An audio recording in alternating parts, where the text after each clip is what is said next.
Welcome back. So, here we are, like 7 years later, in game time, obviously. And shoot, I forgot his name. Masamba has been busy. His wealth, good grief. His space is just awful. All right, well, that's something. That's something that's real. Okay, yeah, dang, look at that, just right off the bat. Well, what is his space listed as? Well, his space is 68 meters, which that just basically means that his space is the top of the rock. That's not really his space requirement. So we're just gonna wait, and hopefully that'll resolve itself. Yeah, that's not good. That's not good at all. I might just have to box him. I don't know. I literally came over here to show off my stud because he's been busy. Don't know if y'all have noticed, but we are sitting here at 13,000 conservation credits. I'm just gonna go ahead and box him, and then unbox him and see if that fixes it. And no, I was really hoping that he would. Really hoping that would just. Dang it, man! That's so frustrating. Like he climbed up there. Can he not climb back down? I mean, he looks like he's very comfortable. Anyway, I'm gonna put the game on pause and then I'll circle back and finish this later. But a quick update. One, we have a whole lot of conservation credits now. In the last episode, we had like 1,000 to 2,000. Now we have 13,000, almost 14,000. Now, letting the game run, a lot of that just came from Lions. Although there were some other contributors, most notably the Wolverines. Wolverines were pulling their weight, as were the Tigers. But we now have the funding, the conservation credits funding to continue our expansion. What we may be lacking is the computing power. Another thing that I had to go back and check the last footage for just for the sake of comparison is to see how much our guest numbers have increased. We were sitting at like 5,600 at the end of the last video, and now we're at over 7,000. And it turns out that's probably because the West African lion is our new most appealing habitat species. It's, giving us it's drawing in a lot of guests through the door. And honestly, I mean, it's been doing good things for us. But as you may be able to guess from what we attempted last video, is today we're going to be doing our cheetah habitat. I also added in some more details to this train station. They're not completely finished yet. I still need to wall in these ramps that are just absolutely littered in garbage, partially because people keep climbing up there to look at the lions, because they can technically see them from like right here. But yeah, no, I need to wall these in. Need to add windows to other sides of the building, and then I need to add railings, as well as plants in these here planters. But yeah, I did a lot of stuff. Well, I didn't do a lot of stuff. I did some stuff off screen, and it's clearly not enough. But I'm eager to record the next episode, so here I am. But our next episode is going to be our cheetah habitat. We are going to continue what we've been doing, with the whole Clemson's campus type beat. And what that means is that next we are going to be building behind the library here. In Clemson, there is let's see here. It might actually be kind of tough to make that work. We're kind of running out of room over here. But anyway, the plan for the rest of the cat section is that there is a field, like a big rectangular field right here. I'll just show you. But it's like right here pretty much. And that is going to be home to our cheetah habitat and also our cougar habitat. The cheetahs just because it's going to be a big open space, and the cougars because they're actually native range doesn't include Norway. They purely live in the Americas. But you know, it's similar to their like native range in terms of climate, which isn't saying much. Their native range includes most biomes because their native range is insane. And then over here, off to the right, we're going to include a building that should have our, let's see here, our Amur leopard. No, not the Amur leopard. Amur leopard's going somewhere else. The jaguar and the caracal, which are two species that live in warmer climates. So we're going to give them hopefully fully indoor habitats. It might end up being like a hybrid indoor-outdoor like I've had to do because, you know, you need a big building to house, you know, big habitats like that. But then the other side is going to be replicated kind of like a minimized down, like not actually indoor, but kind of like an outdoor habitat area that resembles the style of the Clemson University Academic Success Center, which is on this other side of this field here. And that is going to include the snow leopard, the Amur leopard, and then that's probably it. That's probably it. I'm not gonna lie. But for the time being, though, we're going to be building our cheetah habitat. It's just going to be an offshoot of this area right here. It's going to have a small indoor area because, you know, I mean, it's, you know, they live in Africa. And it's like I want to provide noteworthy indoor areas that kind of go beyond the basic hard shelter needs for animals that don't live in similar climates to this. But yeah, without further ado, I'm gonna take some time and figure out, you know, if I can deal with Masamba's problem here of that he doesn't know how to get down, and then I will get to building, and I will see you guys on the other side. Bye bye.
are back. Welcome. Welcome to the Cheetah Plains. I am quite pleased with how this habitat turned out. And I'm looking forward to seeing it in its full glory. And I say in its full glory because currently it is largely uninhabited. I started working on this habitat and I came to the Speedy realization. It was way too big. I slotted off this little area. I say little area. The problem is that the area was not so little.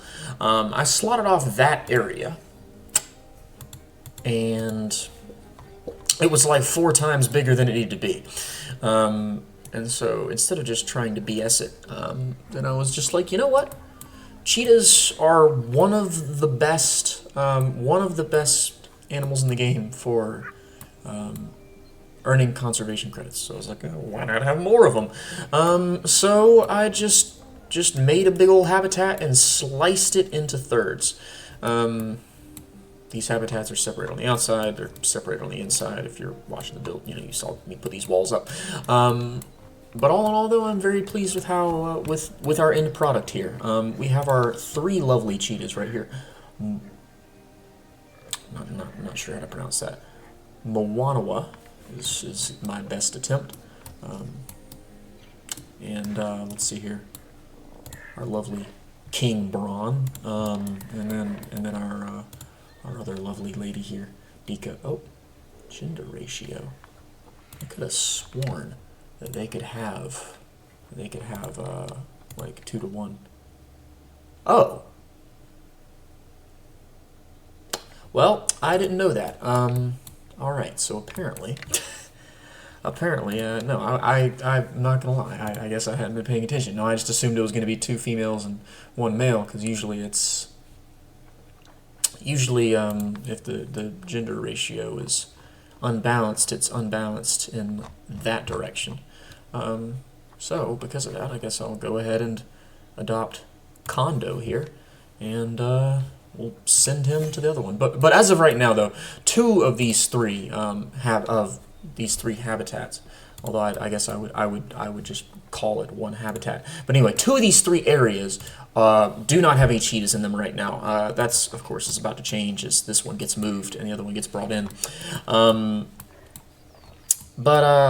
But I mean, yeah, I was really happy with how this custom fence turned out. Used a lot of the African themed pieces, including these, which are street lights. So, I mean, I guess my zoo its hours close at like 9 p.m. or something. So every time that night comes around, it goes like that. So, it's not really gonna get a whole lot of use in terms of the aesthetics of the zoo. But it might look nice for a little bit, and if it doesn't look nice, then it's not high on my list of concerns. But yeah, I also, I don't know, I was really pleased with how this building turned out. I ended up kind of adding in these different beams of different sizes to almost make it look like a telescoping like hydraulics. So the idea is that this thing is open right now. Originally I was going to put like a window there, but I was like, no, I'll just leave it open air, and that way it looks like, because of these telescoping pieces, it looks like it can open and close. Obviously, it can't. But, you can just keep that between us. But I mean, yeah, I'm not gonna lie though, these 3 habitats are pretty much copy and pastes of one another, which is exactly how I wanted it to be. I didn't want to have like different enrichment items and stuff like that. I mean, like the trees and stuff are different, because I also didn't want them to look like, just generally speaking. Oh, that's not good. I'm gonna go ahead and pause that, and I'll deal with that once we're done recording here. Oh no, yep, a lot of stuff's going down. But yeah, I added in these nice little thatch roof awnings. I'm probably going to add in a little staff path right there, because I don't want guests over here in particular. But I will need to find a way to cover this up, because this, yeah, I don't like this. This is just temporary, much like a lot of the stuff that is going on in this area, quite frankly. We've got our just utilities and stuff sitting around with no accompanying with no accompanying like architecture and stuff like that. But yeah, I mean that's it for our cheetah habitat, or tats. Depending on how long I let the game run before I record the next episode, you may or may not see some more cheetahs in this zoo, but right now we have 4. I will fix the lion problem, and then I'm going to let the game run until we can at least see. Oh, look at that. That's so badass. You got this leucistic lion who is, quite frankly, pretty baller. Not quite as baller as Masamba here, but I'm rolling with my guy Masamba. I'm actually going to send this cat, like literally this cat, to the trade center, and I'll try to is he the only one? A lot of times, you know, of course they have like litters and stuff, so let me make sure there's no other. Rafiki, hi there Rafiki, you are also going to be sent to the trade center. But yeah, no, these lions have been an absolute baller source of conservation credits, so I'm happy whenever I have these problems, because it means that I should sell some lions. But yeah, like I said, depending on how long I let the game run, these 3 habitats may or may not all be inhabited. My hope is that there's going to be like that. This pair is going to have a male, and this pair is going to have a female, or vice versa, and then I can just put one of each in there, and then I don't have to buy any more cheetahs, at least for a little while. But yeah, I mean, thank you for watching. You know what?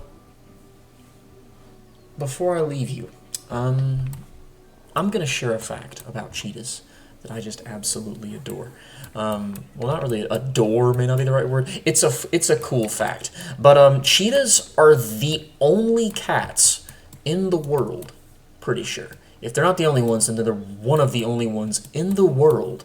This includes, you know, all cats, not just wild cats, not just big cats, even though cheetahs are technically not big cats. They are the only, or one of the only cats in the world that do not have retractable claws. I'm gonna find one that isn't pooping so that I can look at, you know.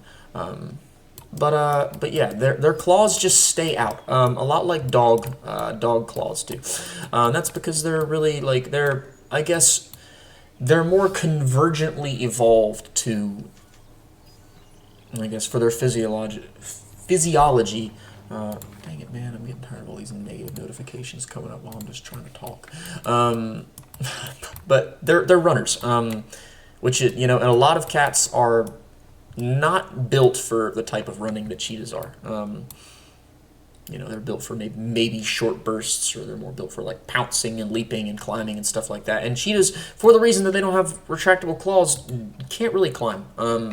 Which is nice, because it makes it easier to build a habitat. I don't have to try to be realistic and put some overhanging railing or whatever, and I don't have to worry about the trees being too close to the fence and allowing them to climb into the tree and then jump over the fence and all that. But yeah, cheetahs don't have retractable claws. Most cats do. With that being said, I am going to cut the recording, and I will see you next time. I do hope that you will join me. I will be building either the sand cat habitat or the cougar. So tune in next time to find out. Bye-bye.